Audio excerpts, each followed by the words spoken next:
네, 안녕하세요. 홍정변호사입니다.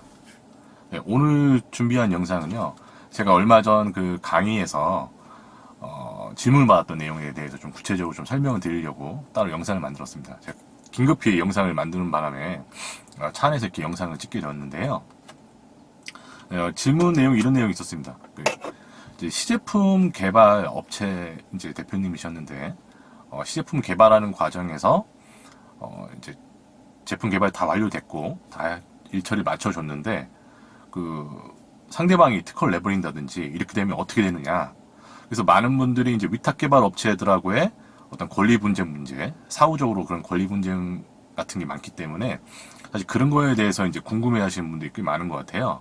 그래서 오늘은 좀 그러한 시제품 개발과 관련돼서 나중에는 법적 분쟁을 예방하기 위해서는 어떻게 해야 되는지 그런 영상을 좀 준비를 해봤습니다. 먼저 제가 겪은 이제 분쟁 사례를 한번 소개해 드릴게요. 제 고객분 중에 한 분이 이런 경우가 있었어요.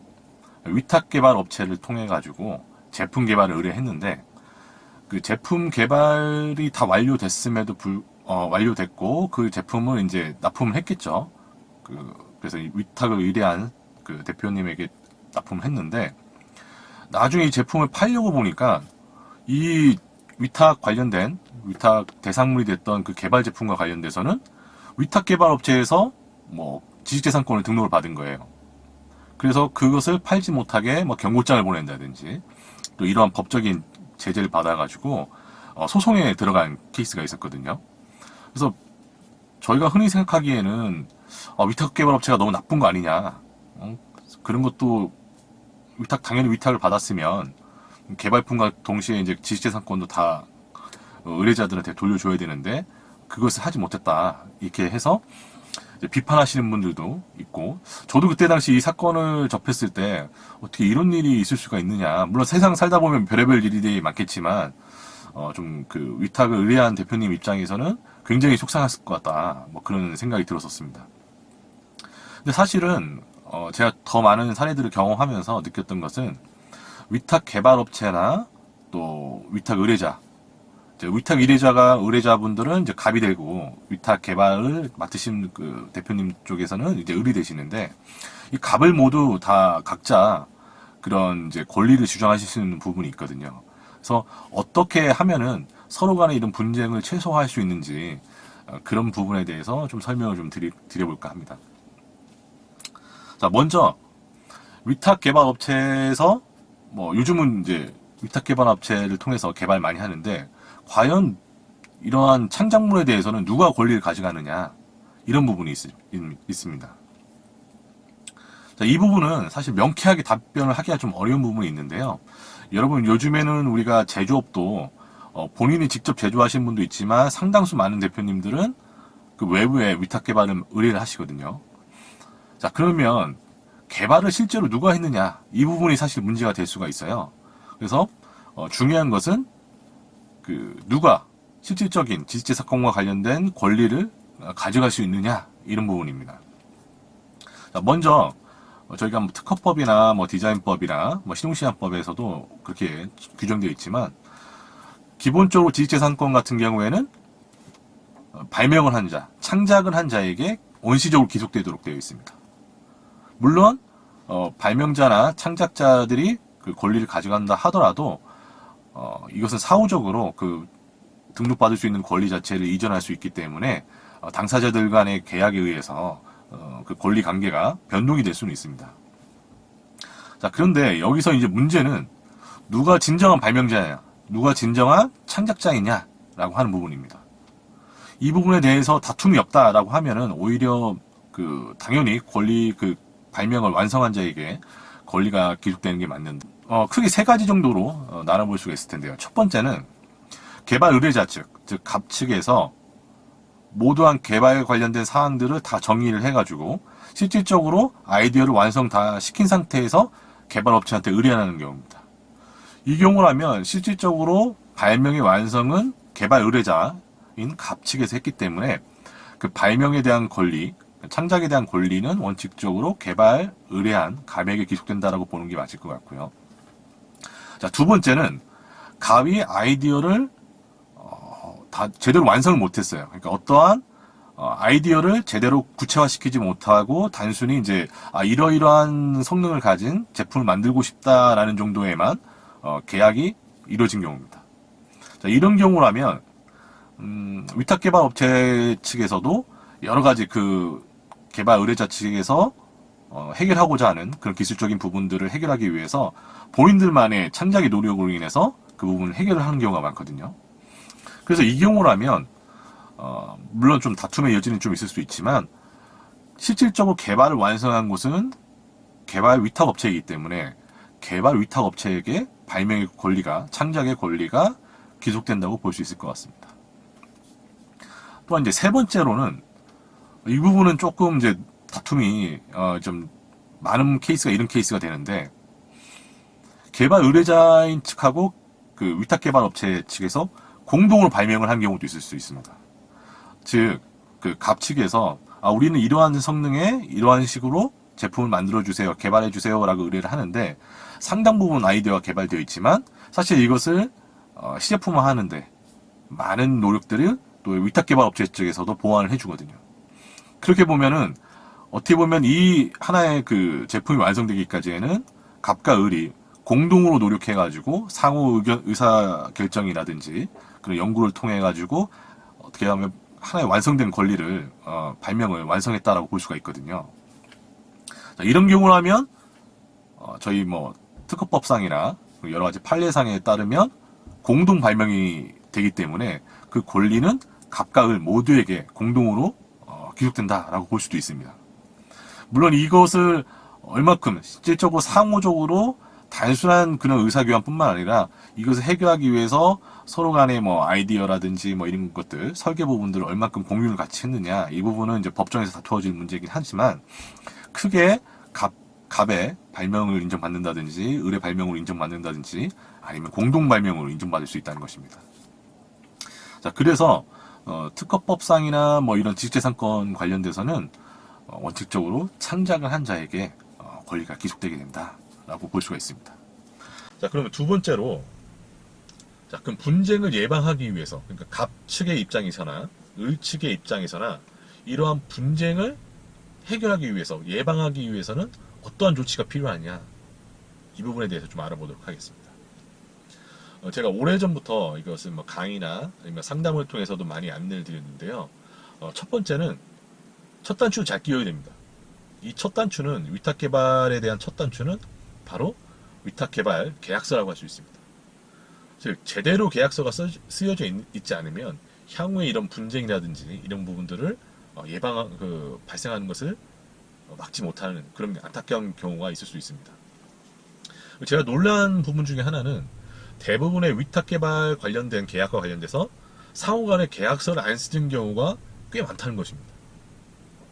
그래서 왜 제가 생각했을 때 계약서를 쓰지 않느냐 이렇게 봤더니, 뭐 서로 간에 어떤 신의 관계가 있다든지 그동안 인맥 관계가 있어서 굳이 이런 것을 예상하지 않고 계약서를 서로 무시하는 경우가 있고요, 생략하는 경우가 있고요. 또 다른 한 케이스에는 갑 측이나 그냥 개발을 의뢰하는 자 측이나 개발 그 위탁을 받는 위탁 업체 입장에서 계약서를 쓰기를 좀 꺼려하는 경우가 있을 수 있습니다.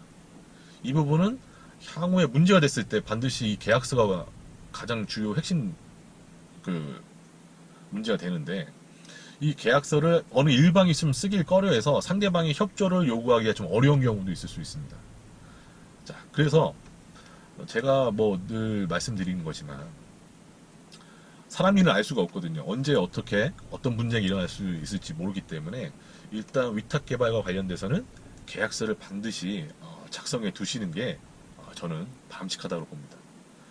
그래서 이러한 구두상의 계약은 사실 이런 소송이나 이런 부분에서는 굉장히 그 증거로 인정되기 어렵기 때문에 되도록이면 문서와 서면화된 그런 계약서들을 반드시 준비를 하시는 것이 바람직하고요.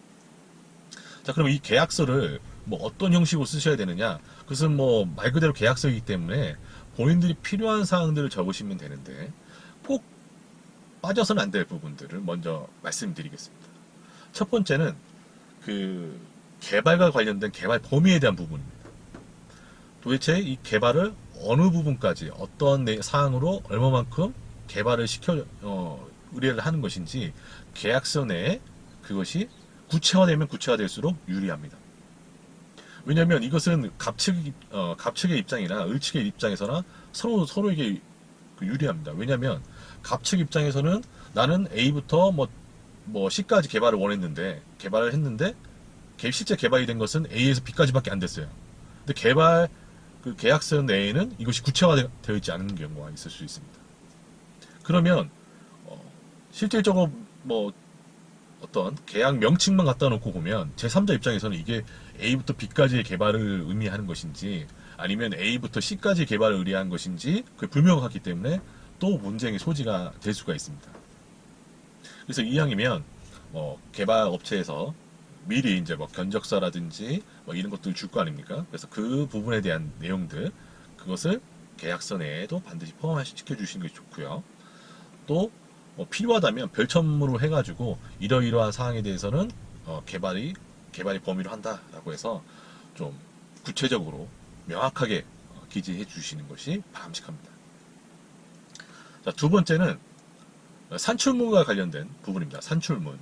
예를 들면 하드웨어적인 부분이라면 기구 설계 자료라든지 아니면 파트리스트 부분이라든지 회로 설계와 관련된 부분이라든지 이런 구체적인 부분에 대해서 산출물을 과연 완성이 되고 나서 시제품만 주는 것인지 아니면 이 산출물의 기초가 된 설계 자료라든지 기타 데이터베이스 아니면 소스 코드, 소프트웨어 같은 경우에는 소스 코드까지 다 넘겨주는지 이것도 반드시 계약서 내에 명시해 두시는 것이 좋습니다. 제가 상담을 하다 보면 상당수 많은 대표님들이 개발 위탁을 의뢰하는데 이 산출물과 관련돼서 제대로 받지 못한 경우가 많습니다. 예를 들면 시제품으로 어떤 하드웨어적인 제품을 받았어요. 그런데 이 제품을 나중에 수정하든지 다른 업체를 통해서 수정을 한다든지 이럴 때 실질적으로 필요한 것은 설계 자료라든지 파트리스트라든지 이런 부분이 되게 중요하거든요. 근데 이런 것들을 위탁 개발 업체에서 꺼리는 경우가 굉장히 많습니다. 그것은 자기네들만의 어떤 그런 노하우라든지 이것이 나중에 자기들을 통하지 않고 다른 업체를 통해서 또 개발이 될 수 있다는 것을 또 방지하기 위해서 일부러 이런 내용들을 주지 않는 경우가 많습니다. 그래서 제가 계약서에는 이런 산출물과 관련돼서 누가 위탁 개발 업체 측에서 어느 부분까지 해줄 수 있는지 그것을 명시적으로 기재해 주시는 것이 또한 바람직합니다. 자, 세 번째로는 이것이 또 중요한 부분인데 이 위탁 개발과 관련돼서 파생되는 지식재산권에 대한 소유를 누구에게 할 것이냐. 그래서 위탁을 의뢰하시는 입장에서는 갑 입장에서는 반드시 이 지식재산권과 관련된 권리는 갑에게 기속된다는 내용을 명시적으로 반드시 써주셔야 돼요. 이것은 제가 실제로 경험해본 사례인데 법원에서는 이 계약서 내에서 이 위탁 개발과 관련된 지식재산권이 누구에게 소유되어 있는지 명시적으로 써져 있다면 단 한 줄이라도 그 내용이 써져 있다면 법원에서는 위탁 개발 업체가 아니라 그 위탁 의뢰자에게 지식재산권이 기속된다고 봅니다. 그렇기 때문에 반드시 이 내용이 명시적으로 포함되어 있는 것이 바람직하고요.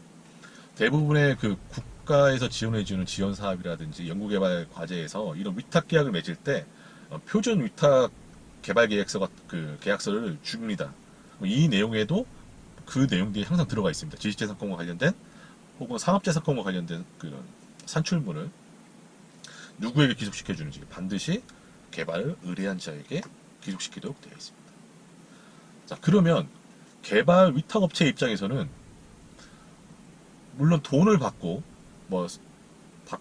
그런 내용들을 위탁 개발과 관련된 지식재산권을 주는 것은 아마 대부분 동의를 하실 텐데 문제는 이런 겁니다. 보통 계약금 단위가 적게는 수천만, 1,000만 원, 2,000만 원에서 많게는 수억 원대까지 이르다 보니까 이 금액들을 나눠가지고 성금, 중도금, 잔금 이런 식으로 해서 계약을 많이 하거든요. 근데 성금, 중도금은 잘 줘요. 왜냐하면 결과물을 빨리 보고 싶어 하기 때문에. 근데 잔금 줄 때쯤 가가지고는 잔금을 제대로 주지 않는 경우도 많습니다. 그래서 중도금까지 제대로 줬기 때문에 개발 위탁 업체 입장에서는 당연히 개발 관련된 산출물들을 그때그때 바로바로 이제 의뢰자들 측에게 전달해 주는데 막상 줄 자료 다 주고 나니까 그 개발 그 관련된 그 잔금을 지급하지 않는 경우가 많아가지고 이 개발 그 위탁 업체 입장에서는 그게 항상 골칫거리인 것 같아요. 자, 그러면 개발 위탁 업체 입장에서도 계약서에 딱 그런 내용을 줄 수가 있죠. 만약에 뭐 잔금이 지급되지 않는다든지 뭐 중도금 뭐 이런 부분 비용들이 결제가 되지 않는다면 뭐 지식재산권과 관련된 부분들은 당연히 을측에게 기속된다. 뭐 이런 식으로라든 단서 조항들을 만들어 놓는 것도 도움이 될 수가 있다고 봅니다. 그래서 제가 만나본 개발 위탁 업체 대표님들도 항상 이 부분을 고민을 하시더라고요. 그 개발 잔금이 사실 뭐 전체 금액에서 막 큰 퍼센테이지를 차지하지 않는데 이것을 받자고 또 소송을 하자니 또 귀찮고 뭐 이러는데 개발 의뢰자 측에서 특허라든지 뭐 디자인이라든지 이런 것들 다 내놓고 권리 행사를 하더라. 그래서 이것을 어떻게 해야 되는지 이렇게 묻는 경우가 종종 있었거든요. 그래서 갑측의 입장에서 뿐만 아니라 을측의 입장에서도 서로 간에 이런 신의관계를 계약이 완료될 때까지 지키기 위해서는 그러한 조항들을 반드시 계약서에 포함시켜 주시는 것이 바람직하다고 생각합니다.